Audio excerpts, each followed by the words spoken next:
हम्म, गुरुजी, प्रातःकाल उठने की क्या क्रिया है? और हम प्रातःकाल जल्दी उठते हैं तो उसका क्या फल मिलता है, और देर से उठते हैं तो उसका क्या दोष लगता है?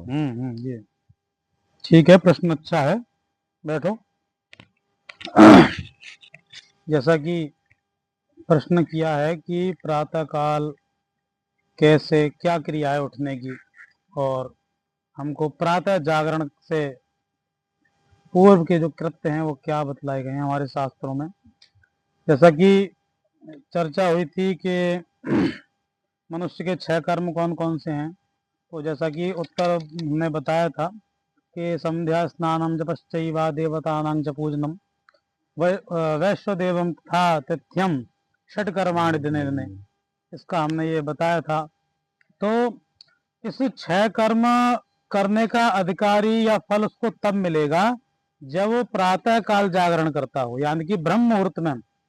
ब्रह्म मुहूर्त का जागरण ये होता है कि सूर्य उदय से 4 घड़ी यानी कि लगभग लगभग 1.5 घंटे पहले ब्रह्म मुहूर्त होता है।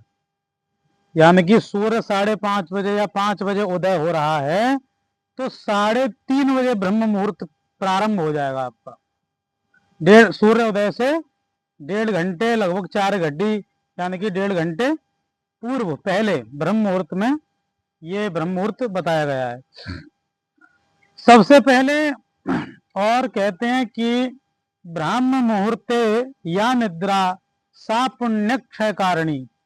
जो भी ब्राह्मण द्विज, जो भी मनुष्य की श्रेणी में आते हैं, वो यदि ब्रह्म मुहूर्त में सोते हैं, नींद लेते हैं, तो कहते हैं कि ब्राह्म मुहूर्ते या निद्रा सा पुण्य क्षय कारिणी। वो ब्रह्म मुहूर्त की ली हुई निद्रा सारे पुण्यों का क्षय कर देती है। इतना बड़ा दोष है ब्रह्म मुहूर्त में सोने का। इसलिए क्रिया यह है कि आप सूर्य उदय से पहले 1.5 घंटे 1 घंटे पहले जागें। तो नित्य क्रिया हमारी आज भी चल रही है। आप लोग भी सुबह 4:45 उठ जाते हो लगभग, है नहीं? 4 बजने से, मतलब 5 बजने से 4:45 उठ जाते हो, 5 बजने में 15 मिनट पहले ही। तो सूर्य उदय हमारा लगभग लगभग 6:30 6:45 तक इस समय हो रहा है, ये है। तो इसकी क्रिया ये है कि सबसे पहले जब हम उठें तो हमको केवल एक ही कार्य करना है, बिस्तर में से उठ करके और सुखासन से इस तरह से बैठ जाएंगे, और उसके बाद में अपने हाथों को ऐसे मल करके 3-4 बार, और फिर उनको इस प्रकार से दर्शन करते हुए। और एक श्लोक जो पढ़ाया था हमने आपको, कौन सा है वो?